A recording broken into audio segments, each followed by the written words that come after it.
मैं आग्रह करता हूँ आदिवासी को, अनुसूचित जनजाति को दान से बेहतर होगा उनकी भाषा, हासा और सरना धर्म कोड का संरक्षण। डुमरी विधायक अनुसूचित जनजाति, हमने इतिहास में पढ़ा है कि कई सभ्यताएं, महान सभ्यताएं, विशाल सभ्यताएं आक्रमण से ध्वस्त हो गईं और आज झारखंड की स्थिति ऐसी है, आदिवासी सभ्यताएं अतिक्रमण से ध्वस्त हो रही हैं। उसका जीता जागता उदाहरण है सोनो मुंडा की हत्या। बिहार राजभाषा संशोधन अधिनियम 2011 के द्वारा राज्य के भाषा भाषियों के हित में संथाली, बंगला, मुंडारी, हो, खड़िया, कुड़ुक, कुरमाली, खोरठा, नागपुरी, पंचपरगनिया तथा उड़िया भाषा को उर्दू के अतिरिक्त द्वितीय राजभाषा के रूप में अधिसूचित किया गया है। और मेरा इसमें मांग यही था कि कुरमाली को कुड़माली किया जाए और र के स्थान पे अड़ का प्रयोग किया जाए। और इसके लिए मैंने ऐतिहासिक काफी तथ्य लेकर आया हूं अध्यक्ष महोदय, मैं आपके आसन तक भी इसको पहुंचा दूंगा। और इस पे मेरा माननीय मंत्री जी से कहना यह होगा कि इसमें ना कोई अतिरिक्त आपको खर्च आएगा, ना ही आपका राजस्व का नुकसान होगा, बस एक बर्तनी में सुधार करना है। और चूंकि अध्यक्ष महोदय इनका जो उत्तर आया उसमें कहना था कि इससे पहले आपत्ति नहीं हुई थी, तो मेरा मानना यह भी है और मेरा तर्क यह है कि मान के चलिए आखिर हम लोग काफी कम समय, मैंने काफी समय लगा हमें विषयों को जानने में, प्रक्रियाओं को जानने में, कानूनों को जानने में, तो निसंदेह आपत्ति नहीं हुई होगी। लेकिन मेरा मानना है चूंकि झारखंड का निर्माण ही भाषा और हासा के आधार पर किया गया है और अभी उसका एक ज्वलंत उदाहरण आपको देख सकते हैं। उड़ीसा से ओडिशा आर का प्रयोग होता था अध्यक्ष महोदय, वहां उड़ीसा को डी का प्रयोग किया जाने लगा, क्योंकि वो क्या होती है, उसकी संस्कृति है, उनकी परंपरा है। ठीक उसी प्रकार कुड़माली में अभी कुरमाली र उच्चारण होता है बर्तनी में, जबकि वह मूल रूप से परंपराओं की मान्यताओं की बात करें तो अड़ होना चाहिए। और अंग्रेजी दस्तावेज में आप तमाम देखिएगा, जो पीपल ऑफ इंडिया में बिहार चैप्टर को देखें, उड़ीसा के चैप्टर को देखें, ये एंथ्रोपोलॉजिकल सर्वे ऑफ इंडिया है जिसमें आर के नीचे उन्होंने हार्ड डॉट का प्रयोग किया है या फिर ऊपर में कैप का प्रयोग किया है। इसका मतलब क्योंकि अंग्रेजों के पास बहुत सारे ऐसे शब्द थे जैसे त, थ, द, ध, इनका उनका शब्दवाली में नहीं था। माननीय मुख्यमंत्री जी देंगे। अन्य जयराम महतो जी का जो विषय है, निश्चित रूप से बहुत ऐसे भाषा, बोलचाल और इन सब को लेकर अध्यक्ष महोदय शब्दों में, लिखावट में भी बदलाव हो जाता है। अब जैसे कुर्मी है, कहीं कुड़मी भी है, तो ये बात सही है, जवाब भी सही इनको दिया गया है, क्योंकि किसी ने कोई आपत्ति नहीं जताई है। और ये चूंकि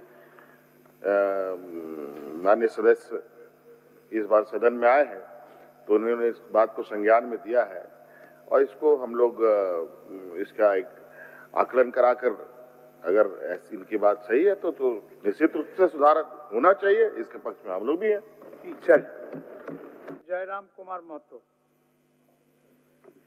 धन्यवाद अध्यक्ष महोदय। मैं आधी आबादी से ही अपनी बात को आरंभ करता हूं।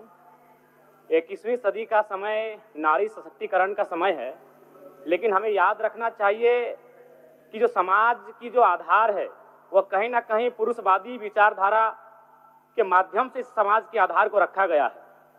महोदय, हमने 8वीं कक्षा में ही पढ़ा था लिंग निर्धारण के बारे में, जिसमें एक्स गुणसूत्र एक स्त्री के पास होता है और XY गुणसूत्र एक पुरुष के पास होता है।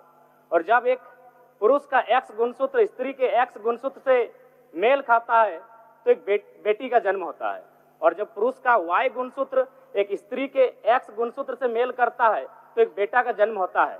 यानी विज्ञान कहती है कि बेटा या बेटी अगर जन्म होगा तो स्त्री पे निर्भर नहीं करता है, वो पुरुष के गुणसूत्र पे निर्भर करता है। लेकिन उसके बाद भी हमारे समाज में अगर किसी महिला को 2 बेटी, 3 बेटी, 4 बेटी हो जाए तो उसे लोग अपनी दूसरी शादी तक कर लेते हैं और उस महिला को सामाजिक स्तर पर प्रताड़ित होना पड़ता है। अध्यक्ष महोदय, इस समाज में और एक कहावत प्रचलन है, एक स्त्री अगर अपने पति से पूर्व अगर मृत्यु को प्राप्त हो जाए तो उसे सुहागन कहते हैं, और पति के बाद अगर मृत्यु को प्राप्त हो तो उसे अभागन कहते हैं। महोदय, इसी सदन में 81 सदस्य बैठे हैं, शायद मुझे लगता है मुझे छोड़कर बाकी सभी लोग विवाहित हैं। अगर आप जांच करें तो आपको 80 के 80 सदस्यों में पता चलेगा कि पुरुष की आयु ज्यादा है और स्त्री की आयु कम है। लेकिन समाज की सोच क्या है कि एक तो आपको कम आयु में विवाह भी करेंगे और हमसे पहले स्वर्ग सिधारना होगा, तब आपको भाग्यशाली और सुहागन कहेंगे। क्योंकि समाज की जो आधार है, संरचना है, वह पितृ प्रधान है, पुरुष प्रधान है। इसलिए अध्यक्ष महोदय, मेरा मानना है आज हमारे पास 81 एमएलए में 25 वर्ष हो चुके हैं। कितने एमएलए आए हैं महिलाओं के रूप में? मात्र 12। आज हमारे पास 12 मिनिस्टर हैं, कितनी महिलाएं हैं? 2। यानी महिलाएं 1/4 तक नहीं आ पाई हैं और हम आधी आबादी की बात करते हैं। इसीलिए मैं सरकार को सुझाव देना चाहूंगा, फिलहाल वर्तमान में इस राज्य की तमाम नियुक्तियों में महिलाओं के लिए 33% आरक्षण की व्यवस्था की जाए। अध्यक्ष महोदय, मैं आगे बढ़ना चाहूंगा। कुछ वर्षों पूर्व बोकारो में भी सुरेश सोरेन की हत्या हुई थी जमीन विवाद के मामले में। अतिक्रमण, आक्रमण से सभ्यताओं का अंत हुआ था। आज आदिवासी समाज अतिक्रमण से विनाश की ओर बढ़ रहा है। अध्यक्ष महोदय, इसलिए मैं आग्रह करता हूं, आदिवासियों को, अनुसूचित जनजाति को दान से बेहतर होगा उनकी भाषा, भाषा और सरना धर्म कोड का संरक्षण किया जाए। अध्यक्ष महोदय, ओबीसी की जब बात आती है तो राज्य की आधी आबादी की बात आती है। माननीय सदस्य, समय समाप्त हुआ। 1 मिनट ओबीसी पे बात कर, थोड़ा किया जाए। ओबीसी महोदय, ओबीसी इस राज्य की सबसे बड़ी आबादी है, लेकिन दुर्भाग्य की बात है उस आबादी को 14% आरक्षण इस राज्य में दिया जाता है। महोदय, मैं ये कहना चाहूंगा, आज चूंकि एसटी, एससी, माइनॉरिटी, ओबीसी को इस बजट के माध्यम से उनके कल्याण पर चर्चा हो रही है, तो मेरा मानना है कि दान से उनका कल्याण नहीं होगा।